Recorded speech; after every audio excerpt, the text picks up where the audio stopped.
নমস্কাৰ বন্ধু বান্ধৱীসকল, আপোনালোকৰ আসাম পুলিচৰ ফালৰ পৰা যিসমূহ ABUB কামাণ্ডো বেটেলিয়ান আৰু SIৰ পদ মুকলি কৰা হৈছিলে, টোটেল আপোনালোকৰ 5000 প্লাছ পদ আপোনালোকৰ মুকলি কৰা হৈছিলে। এই পদমৰ আপোনালোকে ইণ্টাৰভিউ আপোনালোকৰ জুলাই মাহত হোৱাৰ কথা আছিলে, যিহেতু অসমৰ মুখ্যমন্ত্ৰী ছাৰে ইলেকশ্যনৰ সময়ত ঘোষণা কৰিছিলে আৰু লগতে জনাইছিলে যে আপোনালোকে জুলাই মাহৰ ভিতৰতে আপোনালোকে এডমিট কাৰ্ডো দিয়াৰ কথা অসমৰ মুখ্যমন্ত্ৰী ছাৰে ঘোষণা কৰিছিলে। কিন্তু আপোনালোকক পুনৰ ঘোষণা কৰিছে আজি আপোনালোকৰ যে আপোনালোকৰ যিবোৰ আসাম পুলিচৰ ফালৰ পৰা ABUB কামাণ্ডো বেটেলিয়ান আৰু SIৰ পদ মুকলি কৰা হৈছিলে, এই পদমৰ আপোনালোকৰ ইণ্টাৰভিউ জুলাই মাহত অনুষ্ঠিত কৰা নহয়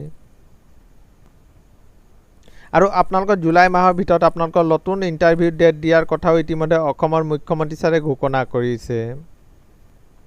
জনাইছে যে আপোনালোকৰ যিহেতু বাৰিষা বতৰ, আপোনালোকৰ ফিল্ডসমূহত আপোনালোকৰ বোকা পানী হোৱা হ'ব, সেইকাৰণে আপোনালোকৰ জুলাই মাহত আপোনালোকৰ যি আসাম পুলিচৰ ইণ্টাৰভিউ আছে, এই ইণ্টাৰভিউ আপোনালোকৰ অনুষ্ঠিত কৰা নহয়।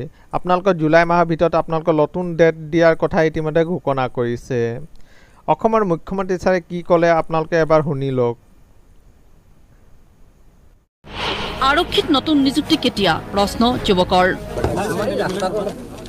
পুলিচৰ জুলাইত বাবা নহ'ব যদি বানপানী হয়, ফিল্ডবিলাক চব তহঁতি প্ৰেক্টিচ কৰিব পৰা নাই নহয়, গতিকে জুলাইত আমি নতুন ডেট এটা দি দিম। আৰক্ষীত নতুন নিযুক্তি কেতিয়া? প্ৰশ্ন যুৱকৰ।